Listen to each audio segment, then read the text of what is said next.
آثیر نے کہا قسط 31 تحریر گل۔ فارس علی پر تو جنون سوار ہوا تھا۔ اس کی بے حد مزاحمت پر فارس علی نے اس کے لبوں کو آزاد کیا تھا۔ انم نے اس کے سینے پر ہاتھ برسائے تھے۔ آپ سچ میں ایک ہوش پرست انسان ہیں۔ وہ اب دوپٹے سے اپنے لب سختی سے رگڑ رہی تھی۔ فارس اسے سخت نظروں سے دیکھ رہا تھا۔ نفرت ہے مجھے آپ جیسے گھمنڈی سے۔ میں کتنی دفعہ کہہ چکی ہوں مجھ سے غلطی ہوئی تھی، آپ کو سمجھ نہیں آتا؟ تمہاری غلطی میری بہن کی عزت سے کھیل جاتی۔ ہاں، میں تمہاری جان بھی لے لوں تو بھی مجھے سکون نہیں آئے گا۔ وہ دھاڑا تھا۔ انم کے منہ سے چیخ نکلی۔ وہ دیوار میں سمانے کو تھی۔ جلدی سے اپنے منہ پر دوپٹہ رکھا کہ وہ آواز نہ نکلے۔ منہ سے سامنے کھڑا شخص اس کے خون کا پیاسا تھا۔ تمہیں عزت کا پتہ ہے کیا ہوتی ہے؟ نہیں، تمہیں کیوں پتہ ہوگا؟ تمہیں تو خود نہیں معلوم تم کس کی بیٹی ہو۔ بتاؤ نا۔ انم نے روتے ہوئے نفی میں سر ہلایا تھا۔ مجھے نہیں پتہ تھا کہ وہ عورت اس حد تک آ سکتی ہے کہ آپ کی بہن کی جان بھی جا سکتی تھی۔ میں سچ کہہ رہی ہوں، پلیز میرا یقین کرو۔ اچھا، یقین کروں تو پھر آج رات کو میں تمہارے وجود سے خود کو پرسکون کروں گا۔ تب مجھے تم پر یقین آ جائے گا۔ وہ انم سے کچھ دور ہوا۔ وہ روتے ہوئے بولی، نہیں، کبھی بھی نہیں، مجھے جانے دو ورنہ وہ لوگ میری اماں کو مار دیں گے۔ پلیز، آپ نے اگر مجھے چھوڑا تو وہ مار دیں گے اماں کو، اور پھر مجھے بھی نہیں چھوڑیں گے۔ زمان انکل نے بہت مشکل سے مجھے یہاں چھپایا ہے، لیکن اگر میں ان کو نہ ملی تو بہت برا ہوگا، انم نے روتے ہوئے کہا تھا۔ فارس علی پر جیسے اس کی کسی بات کا کوئی اثر ہی نہیں ہو رہا تھا۔ وہ سپاٹ چہرے سے کھڑا اسے دیکھ رہا تھا۔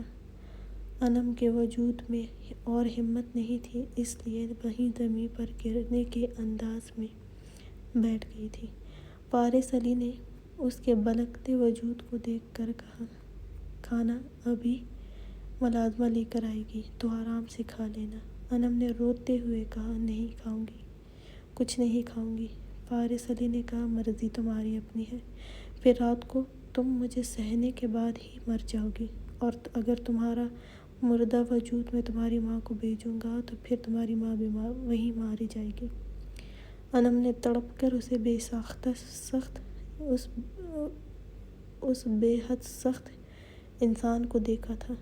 اس کی ایک غلطی اسے کہاں لائی تھی۔ فارس علی نے پھر کہا، رات کو اچھے سے تیار رہنا اور بالکل ایسی تیار ہونا جیسے تمہاری اماں تمہیں بیچنے کے لیے تیار کر رہی تھی۔ تم نے اپنی عزت بچانے کے لیے میری حویلی کی بیٹی کو ان کے سامنے پیش کرنے لگی تھی۔ ہاں، اب آج رات میرے ساتھ گزارو گی تو سانس روکنا کیسے ہوتی ہے میں بتاؤں گا تمہیں۔ خانزادوں کو سہنا آسان نہیں ہوتا، اس لیے کھانا کھا لینا۔ جہاں تمہاری اماں تمہیں دے رہی تھی وہاں سے اچھا ہے صرف مجھے جھیل لو آج کی رات، اور دوبارہ تمہیں دیکھنا بھی پسند نہیں کروں گا۔ انم نے چیختے ہوئے کہا، اگر اتنے ہی تم خانزادے اپنی پرورش پر فخر کرتے ہو تو پھر مجھے چھونے سے پہلے نکاح کرو مجھ سے، لیکن نہیں، آپ تو صرف بدلہ لینا جانتے ہیں، اس لیے نکاح تو آپ نہیں کر سکتے ہیں، لیکن زنا آسان ہے آپ کے لیے، پھر بھی خود کو اچھے خاندان کا کہتے ہیں۔ فارس علی نے رک کر مڑتے ہوئے اس کے قریب جاتے اس کی گردن سے سختی سے جکڑا۔ میرے خاندان کے بارے میں ایک لفظ نہیں بولنا ورنہ زبان کھینچ لوں گا، ٹھیک ہے؟ قید میں تو ویسے ہی ہو، میری آثیر نکاح میں رہو گی۔ آج رات نکاح ہوگا، انم نے کہا، لیکن صرف ایک رات کا نکاح ہوگا، اس کے بعد آپ مجھے آزاد کر دیں گے، مجھے طلاق دیں گے۔ انم کی بات پر فارس علی نے کچھ پل اسے دیکھنے کے بعد کہا، یہ میری مرضی ہے، اور ویسے بھی تم میں مجھے نہیں لگتا کچھ خاص ہوگا، ٹھیک ہے؟ آج رات تیار رہنا، بالکل ویسے ہی جیسے اس دن ہوئی تھی۔ آخر شوہر کے لیے تو پھر اس سے بھی زیادہ تیار ہونے کی ضرورت ہے۔ وہ خریدار تھے تو میں شوہر۔ فارس علی غصے سے کہتا ہوا ایک جھٹکے سے اسے چھوڑتا ہوا پیچھے ہوا تھا اور جانے کے لیے مڑا۔ اگر اپنا فائدہ چاہتی ہو تو کھانا کھا لینا، کیونکہ اگر میری شدتوں کے دوران بے ہوش ہوئی تو پھر میرا ہوش میں واپس لانا تمہیں اور بھی تکلیف دے گا۔ وہ کہتا ہوا نکلا اور دروازہ زور سے بند کیا۔ انم اچھل پڑی اور پھر وہیں دیوار سے ٹیک لگا کر گھٹنوں پر سر رکھ کر شدت سے رو دی اپنی قسمت پر۔ حیا شام کی چائے کچن میں بنا رہی تھی۔ سرخ شلوار قمیص پر گرم شال سر پر لیے وہ مسکراتے ہوئے اپنے کام میں مصروف تھی۔ آسیہ اس کی پشت کو ہی دیکھ رہی تھی، پھر اس کے قریب آئی۔ وہ کچھ دن سے دیکھ رہی تھی حیا کو خوش، وہ مسکراتی، باتیں کرتی، یہ کہاں برداشت تھا اس سے۔ کیا بات ہے، آج کل بڑی خوش ہو، مسکراہٹ لبوں سے جاتی ہی نہیں ہے تمہاری۔ حیا آسیہ کی آواز پر ایک دم پیچھے مڑی تھی، لبوں کی مسکراہٹ پل میں غائب ہوئی تھی۔ مورے کچھ چاہیے آپ کو؟ آسیہ نے کہا۔ نہیں بچے، مجھے جو چاہیے وہ تم نہیں دے سکتی ہو۔ اچھا ویسے تمہاری گود کب بھرے گی؟ ہاں بہت وقت ہو گیا ہے۔ اب تک کچھ بتایا نہیں تم نے؟ آسیہ اس کی خوشی کی وجہ جاننا چاہ رہی تھی، اس لیے پوچھنے لگی۔ حیا نے مسکراتے ہوئے کہا، مورے ابھی تک تو کچھ نہیں ہے۔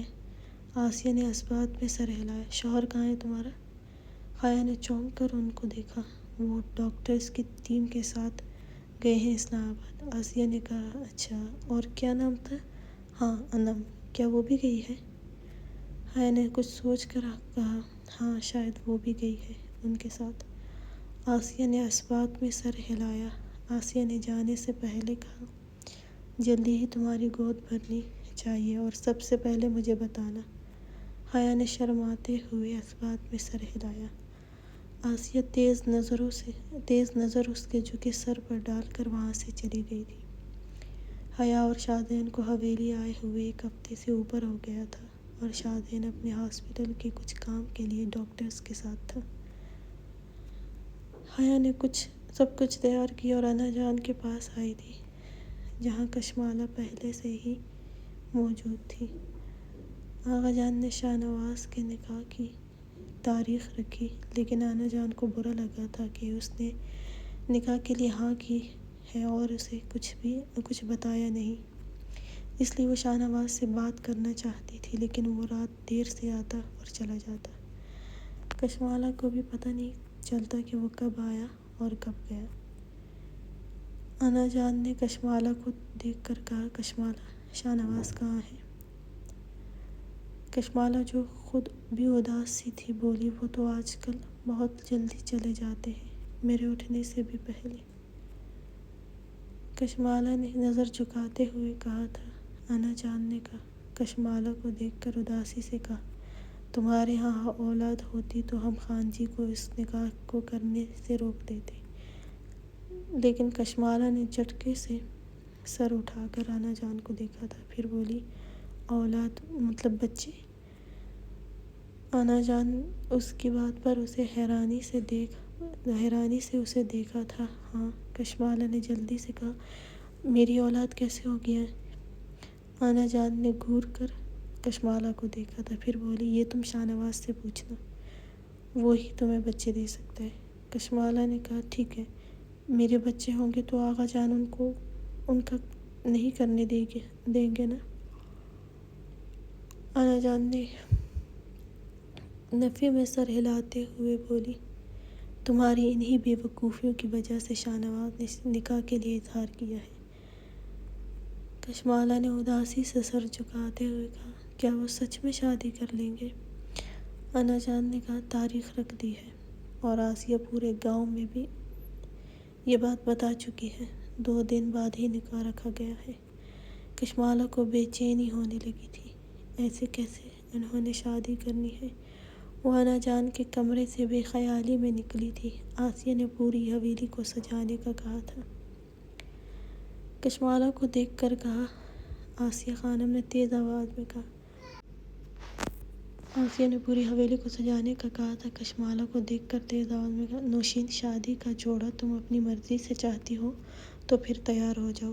2 دن میں کیا کیا کرنا ہے میں نے، اور اگر تم نے اپنی مرضی سے نہیں لینا تو پھر میں شاہ نواز سے کہتی ہوں وہ اپنی پسند کا لے آئے گا۔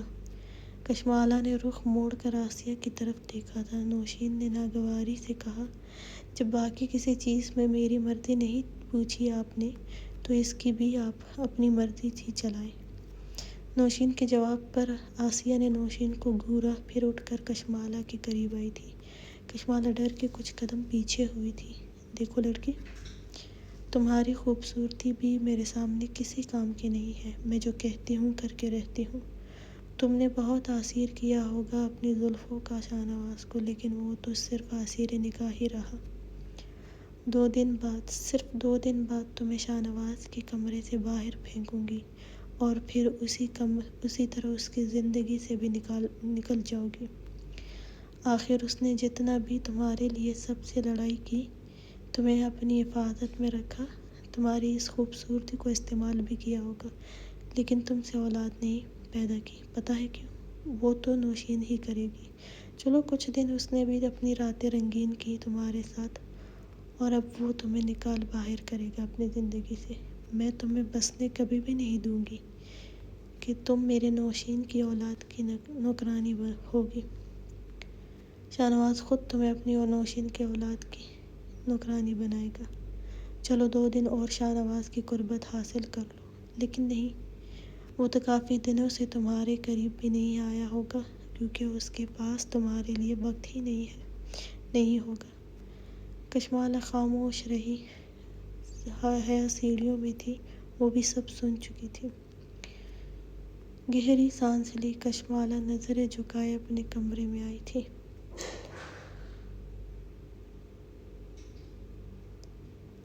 پارس علی شاہ نواز خانزادہ کے سامنے بیٹھا تھا۔ شاہ نواز نے کرسی کی پشت سے ٹیک لگاتے ہوئے پارس علی کو دیکھا تھا۔ کیا ہوا؟ انم نے کچھ کہا؟ پارس نے نفی میں سر ہلایا۔ وہ سب بتا رہی ہے جو ہمیں معلوم ہے، اس سے آگے وہ کچھ نہیں جانتی ہے۔ شاہ نواز نے اثبات میں سر ہلایا۔ ٹھیک ہے، اس پر نظر رکھنی ہے۔ پارس علی نے کہا، وہ نکاح کے لیے کہہ رہی ہے مجھ سے۔ شاہ نواز نے چونک کر پارس علی کو دیکھا تھا۔ کیا مطلب؟ پارس علی نے بالوں میں ہاتھ پھیرتے ہوئے کہا، وہ چاہتی ہے کہ میں اس سے نکاح کر لوں۔ شاہ نواز خاموش ہوا، پھر بولا، تم کر لو نکاح، یہ اور بھی اچھی بات ہے کہ وہ خود نکاح کا بول رہی ہے۔ اب پارس علی نے یہ نہیں بتایا تھا کہ انم کو کس طرح نکاح کے لیے راضی کیا ہے، ورنہ شاہ نواز نے پہلی فرصت میں انم کو پارس سے آزاد کر دینا تھا۔ اگر وہ ایسا چاہتی ہے تو تم بھی نکاح کر لو، لیکن کسی کو اس نکاح اور انم کا پتہ نہیں چلنا چاہیے۔ پارس علی نے کہا، اگر آپ نکاح میں ہوں گے تب ہی میں نکاح کروں گا، ورنہ نہیں۔ شاہ نواز نے اسے گھورا۔ ایسے گھورے نا مجھے سردار جی، کل کو آغا جان کو کچھ بھی پتہ چلا تو میں آپ کی موجودگی کا تو بتا سکوں، ورنہ وہ مجھے اپنے خاندان سے آگ کر دیں گے۔ شاہ نواز نے کہا، کب کرنی ہے؟ پارس نے جھٹ سے کہا، آج شام کو۔ شاہ نواز نے وقت دیکھا، یار آج مجھے جلدی گھر جانا تھا، آنا جان کے کئی دفعہ فون آ چکا ہے، اور پھر تم جانتے بھی ہو کہ نوشین کا نکاح بھی ہے۔ پارس علی نے کہا، کیا کر سکتے ہیں ہم؟ آپ کو رکنا پڑے گا، اگر آپ نہیں رکیں گے تو میں نکاح نہیں کروں گا۔ ویسے مورے نے پورے گاؤں کو بتا دیا ہے نوشین کا اور آپ کے نکاح کے بارے میں۔ آپ کی بیوی تو غصے میں ہوگی۔ شاہ نواز کے چہرے پر مسکراہٹ آئی تھی کشمالہ کو یاد کر کے۔ نہیں، اس کو معلوم ہی نہیں ہوگا، تو پھر نکاح ویسے ہی ہوگا جیسے آپ نے سوچا تھا۔ پارس علی کی بات پر وہ اثبات میں سر ہلاتے ہوئے بولا، ہاں اس نکاح کا قصہ ہی ختم کرتا ہوں، سر درد بنا ہوا ہے میرے لیے۔ پارس علی نے کہا، آپ نے اجمیر سے بات کی ہے؟ شاہ نواز نے کہا، وہ بات کی بات ہے۔ ویسے اس نکاح کے بعد مورے اور بھی غصے میں ہوگی اور شور کریں گی۔ شاہنواز نے کہا نکاح کے بعد اس سب کا کوئی فائدہ نہیں ہوگا، کب تک کریں گی، خود ہی خاموش ہو جائیں گی۔ چلو تمہاری نکاح تک رکتا ہوں، رات کو چلا جاؤں گا۔ کشمالہ آج سونا نہیں چاہتی تھی، آج وہ شاہنواز خانزادہ کا انتظار کرنا چاہتی تھی۔ رات کے 12 تک وہ اس کا انتظار کر رہی تھی، بار بار بالکنی کے دروازے کا پردہ ہٹا کر دیکھتی کہ اس کی گاڑی آئی ہے کہ نہیں۔ بالآخر تھک کر صوفے پر دونوں پاؤں اوپر کرتی گھٹنوں پر سر ٹکا گئی تھی، کیونکہ اگر بیڈ پر لیٹتی تو سو جاتی۔ نیند بھی بہت آئی تھی، آنکھیں بار بار بند ہو رہی تھی۔ صبح 7 کی جاگی تھی اور اب 1 کا وقت ہونے والا تھا، اس لیے اب نیند بھی آنے لگی تھی۔ بے چینی تھی کہ بیڈ پر سونا نہیں چاہتی تھی، وہ شاہنواز خانزادہ سے ہر صورت بات کرنا چاہتی تھی۔ رات کے 3 بجے شاہنواز خانزادہ کی گاڑی پورچ میں رکی تھی۔ وہ شیرگل کو جانے کا کہتا ہوا تھکا ہوا اپنے کمرے میں آیا تھا۔ پارس کا نکاح کرنے کے بعد وہ کچھ ضروری کام کی وجہ سے دیر سے گاؤں کے لیے نکلا تھا۔ وہ دروازہ کھول کر کمرے میں آیا، کمرے کی ساری لائٹس آن دیکھ کر کچھ حیران بھی ہوا تھا۔ کشمالہ تو ساری لائٹس نہیں آن رکھتی تھی۔ وہ کمرے میں آیا، نظر کشمالہ پر پڑی، وہ صوفے پر بیٹھی سو رہی تھی۔ اسے صوفے پر دیکھ کر کچھ حیران ہوا تھا۔ وہ اپنا کوٹ اتار کر سائیڈ پر رکھتا ہاتھ سے گھڑی کھولنے لگا۔ نظریں کشمالہ کے خوبصورت چہرے پر ٹکائے ہوئے تھا، چہرے پر کچھ بال بکھرے تھے، دوپٹہ کندھوں پر تھا۔ وہ گھڑی بھی ٹیبل پر رکھتا ہوا کشمالہ کے قریب آنے کے بجائے ڈریسنگ روم کی طرف گیا۔ وہ کپڑے چینج کرتا ڈھیلی سی شرٹ اور ٹراؤزر پہنے باہر آیا، کشمالہ کے قریب گیا، اس کے پاس صوفے پر بیٹھا، اس کے چہرے سے بال ہٹاتا ہوا بولا کشمالہ، لیکن وہ ویسے ہی سو رہی تھی۔ شاہنواز خانزادہ نے اس کے چہرے سے بال ہٹائے، کچھ پل اس کے خوبصورت چہرے کو دیکھتا رہا، پھر مسکرایا۔ اسے اپنی تھکن بھول گئی تھی۔ پھر آہستہ سے اس کے چہرے پر جھکتا ہوا بولا کشمالہ، اٹھنا ہے یا میں اٹھاؤں؟ اب کی دفعہ کشمالہ تھوڑا سا ہلی تھی لیکن پھر سے سو گئی تھی۔ شاہنواز خانزادہ نے ہاتھ اس کے بالوں میں الجھاتے ہوئے اس کے لبوں پر اپنے گیلے لبوں سے نرمی سے اس کے لبوں پر قابض ہوا تھا۔ کشمالہ کو ویسے ہی سوتا دیکھ کر اس نے آنکھیں بند کی اور نرمی کی جگہ شدت سے اس کے لبوں کو چومنے لگا۔ کشمالہ کو اپنی سانسیں بند ہوتی محسوس ہوئی تھی، وہ اسے سانس نہیں لینے دے رہا تھا۔ کشمالہ نے پٹ سے آنکھیں کھول کر اسے دیکھا۔ شاہنواز خانزادہ آنکھیں بند کیے اس کے لبوں پر شدت سے قابض تھا۔ کشمالہ نے سر جھٹکا خود کو دور کرنے کی کوشش کی، مزاحمت کرنے لگی۔ اس کے مزاحمت پر شاہنواز خانزادہ نے اس کے بالوں پر اپنی گرفت کچھ سخت کی۔ کشمالہ نے زور سے آنکھیں بند کی اور اسے دور کرنے کو اس کی شرٹ سختی سے مٹھیوں میں جکڑی تھی۔ اس کا چہرہ پل میں سرخ ہوا تھا۔ اس کی غیر ہوتی حالت دیکھ کر شاہنواز خانزادہ نے اس کے لبوں کو آزاد کیا۔ کشمالہ اس کے کندھے پر سر ٹکائے گہری گہری سانسیں لینے لگی تھی۔ شاہنواز نے اس کی کمر میں ہاتھ ڈالتے اپنے ساتھ لگایا۔ کشمالہ نے شکوہ کن نظروں سے دیکھا تھا۔ ایسے مت دیکھو، میں نے پیار سے بھی جگانے کی کوشش کی تھی، لیکن پھر مجھے سمجھ آیا کہ شاہنواز خانزادہ کی بیوی ہو، نرمی اثر نہیں کرے گی۔ ویسے اچھا بھی ہے کہ سختی سہن کر لیتی ہو، کیونکہ میں نرمی نہیں کر سکتا ہوں۔ وہ پھر بھی سر جھکائے ہوئے تھی اور بالکل خاموش تھی۔ وہ محسوس کرتا ہوا کچھ دیر اس کی جھکی پلکوں کی کپکپاہٹ دیکھتے ہوئے بولا، یہاں کیوں سو رہی تھی؟ آج بیڈ پر کیوں نہیں سوئی؟ وہ پھر بھی کچھ نہیں بولی اور نظریں جھکائے ہوئی تھی۔ شاہنواز کو اس کی خاموشی محسوس ہوئی تھی، اب ورنہ جواب تو وہ دیتی تھی، بلکہ بنا سوچے بولنا تو کشمالہ کی عادت تھی اور شاید یہی عادت اسے اچھی لگی تھی۔ وہ جیسی تھی سامنے تھی۔ شاہ نواز نے پھر کہا، کشمالہ یہاں کیوں سو رہی تھی؟ وہ پھر بھی نہیں بولی، خاموش تھی۔ شاہ نواز نے اس کے جھکے سر کو گور کر دیکھا تھا، پھر اپنی انگلی اس کی تھوڑی کے نیچے رکھتے ہوئے اس کا سر اوپر کیا۔ کشمالہ نے جلدی سے آنکھیں بند کی اور سرخ لبوں کو دانتوں میں دبایا تھا۔ اس کی یہ حرکت شاہ نواز خانزادہ کو بے چین کرتی تھی۔ شاہ نواز خانزادہ نے اس کے سر کے پیچھے ہاتھ رکھتے ہوئے اس کے لبوں پر جھکا اور دانت اس کے لبوں پر گاڑے تھے۔ وہ بری طرح سسکی تھی۔ آنکھیں کھول کر اس دشمن جاں کو دیکھا تھا۔ کشمالہ کے سسکنے پر وہ اس کی لبوں کو کھینچتے ہوئے چھوڑا تھا۔ کشمالہ کی نم آنکھیں نم ہوئی تھیں۔ اب کچھ بولنے کا ارادہ ہے یا نہیں؟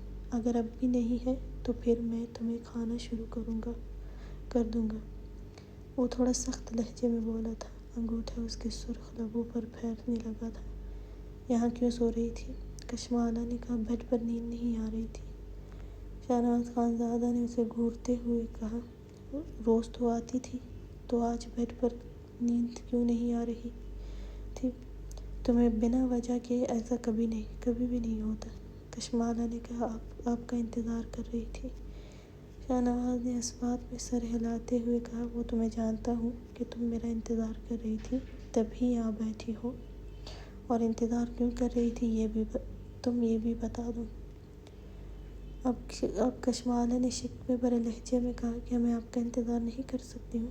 شاہ نواز خانزادہ نے کہا، کر سکتی ہو بالکل، لیکن یہ نہیں کہ میں صبح 4 بجے آؤں تب بھی تم انتظار کرو گی۔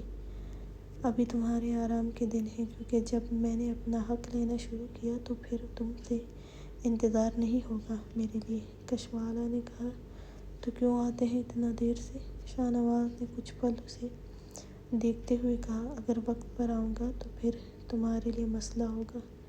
اس کی بات پر کشمالہ نے نظریں جھکائی تھی۔ انتظار کیوں کر رہی تھی میرا؟ وہ پھر بولا تھا۔ وہ بہت تھکا ہوا تھا، لیکن اس سے باتیں کرنا اچھا لگ رہا تھا۔ کشمالہ نے اس کو دیکھتے ہوئے کہا، مجھے بچے چاہیے۔ شاہ نواز کو سمجھ نہیں آئی تو پھر بولا، کیا چاہیے تمہیں؟ کشمالہ کے ذہن میں آنا جان کی بات بیٹھ گئی تھی۔ شاہ نواز نوشین سے نکاح سے رک جاتا اگر تم اس کو اولاد دیتی۔ کشمالہ نے پھر کہا، مجھے بچے چاہیے۔ شاہ نواز نے حیران ہوتے کہا، کون سے بچے؟ کشمالہ نے کہا، میرے بچے۔ شاہ نواز نے حیرت سے اسے دیکھا تھا، پھر بولا، تمہارا مطلب ہمارے بچے، مطلب میرے اور تمہارے بچے؟ کشمالہ نے اس بات میں سر ہلایا۔ وہ کچھ پل اسے دیکھتا رہا، پھر اس کے لبوں پر مدھم سی مسکراہٹ آئی تھی۔ اپنی مسکراہٹ ضبط کرنے کے لیے وہ اپنے لبوں کو دانتوں میں دبائے بولا، تمہیں خود نہیں پتہ کہ تم کیا کہہ رہی ہو؟ کشمالہ نے کہا، مجھے آپ بچے دیں۔ مجھے پتہ ہے آپ نوشین سے اس لیے نکاح کر رہے ہیں کہ میرے بچے نہیں ہیں، تو اس لیے بچے چاہیے کہ میں نوشین سے نکاح نہ کروں؟ کشمالہ نے اس بات میں سر ہلایا۔ شاہ نواز نے کہا، اور یہ بات تم سے کس نے کی ہے؟ کیونکہ تمہارے دماغ میں یہ بات خود سے کبھی نہیں آ سکتی تھی۔ اتنا دماغ نہیں ہے تمہارے پاس۔ کشمالہ نے کہا، انا جان نے کہا تھا کہ اگر میرے بچے ہوتے تو آپ آغا جان کو نوشین سے نکاح سے منع کر دیتے۔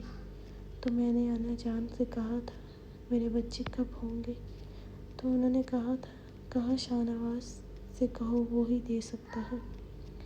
اس دفعہ وہ ہنسا تھا، یار یہ انا جان ہمیشہ آدھی بات کیوں بتاتی ہے، تمہیں پوری کیوں نہیں بتاتی؟ کل پوچھوں گا کہ اگر تمہیں کچھ سمجھانا بھی ہے تو پوری طرح سمجھائے، کیونکہ اگر میں سمجھاتا ہوں تو تمہاری سانس بند ہو جاتی ہے، تمہیں گھبراہٹ ہوتی ہے، تم رونے لگتی ہو۔ کشمالہ کو اب سمجھ آئی تھی کہ وہ پھر سے کچھ غلط بول چکی ہے، کیونکہ اس کے ہاتھ اپنی کمر پر بے باکی سے محسوس کر رہی تھی۔ کشمالہ کا دل زور سے دھڑکا تھا کہ ہاتھ اس کی کمر سے اس کے پیٹ تک آئے تھے۔ کشمالہ نے اس کے ہاتھ کی حرکت کو روکنے کے لیے اس کے ہاتھ پر ہاتھ رکھا تھا۔ شاہ نواز نے اس کا ہاتھ اپنے ہاتھ سے پیچھے کرتے اپنے دوسرے ہاتھ میں جکڑا تھا۔ نظریں اس کی کپکپاتی پلکوں پر جمائی تھیں۔ آپ نے جھوٹ کہا تھا مجھ سے کہ آپ نوشین سے شادی نہیں کریں گے، اور اب آپ خود اس کے لیے اپنی پسند کا ویڈنگ ڈریس لے کر آنے والے ہیں، وہ نم آواز میں بولی تھی۔ شاہ نواز نے کہا، ہاں، اب میری دلہن میری پسند کا ویڈنگ ڈریس پہنے گی نا؟ کشمالہ نے اسے غصے سے دیکھا تھا اور اس کے قریب سے اٹھی تھی، لیکن شاہ نواز خانزادہ نے اس کا بازو پکڑ کر گود میں اٹھایا اور بیڈ کی طرف گیا۔ دور کیوں جا رہی تھی؟ بچے بھی چاہیے اور دور بھی جاتی ہو اور پھر کہتی ہو نکاح بھی نہ کروں ہوں؟ کشمالہ نے کہا، نہیں آنا آپ کے قریب، آپ جھوٹے ہیں۔ شاہ نواز کو اس کی بات پر غصہ آیا تھا۔ جان نکال لوں گا تمہاری اگر پھر سے کہا تو، وہ اسے بیڈ پر پٹکتے ہوئے بولا تھا، اور خود بھی اس پر اپنا وزن ڈالتا ہوا اس کے سینے پر سر رکھا تھا اور آنکھیں بند کی تھی۔ اس کا دل اسے اس خوبصورت وجود کو اپنانے کے لیے اکسا رہا تھا۔ وہ جانتا تھا اب بحث ہوگی۔ کشمالہ اس کے سخت لہجے پر نم آواز میں بولی، آپ نے کہا تھا نوشین سے شادی نہیں کریں گے، آپ جھوٹے ہیں۔ شاہ نواز نے کہا، کیا میں نے ابھی تم سے کہا کہ میں نوشین سے شادی کرنے والا ہوں؟ وہ اس دفعہ سخت لہجے میں بولا تھا۔ کشمالہ ایک دم خاموش ہوئی تھی، پھر آہستہ سے بولی، پورے گاؤں کو پتہ ہے کشمالہ، گاؤں کو چھوڑو، مجھے سونے دو، اور اگر نہیں سونے دو گی تو پھر مجھ سے کوئی شکوہ نہیں کرنا۔ وہ چاہتا تھا کہ کشمالہ خاموش ہو جائے، لیکن کچھ ہی دیر بعد وہ اپنی بے چینی کی وجہ سے پھر بولی، خانم نے مجھے کہا تھا بس 2 دن آپ مجھے اپنے پاس رکھیں گے اور پھر نوشین ہوگی آپ کے ساتھ، اور میں نوشین کے بچوں کی ملازمہ بنوں گی، اور آپ نے میرے ساتھ بہنی سمجھ کر وقت گزارا ہے، بچے نہیں چاہیے تھے آپ کو مجھ سے۔ شاہ نواز نے سر اٹھا کر اس کے چہرے کو دیکھا تھا۔ کشمالہ خانم، وقت گزاری پتہ ہے کس کو کہتی ہے؟ کشمالہ نے پھر بھاری آواز میں کہا، ہاں، آپ کے ساتھ رہتی ہوں نا۔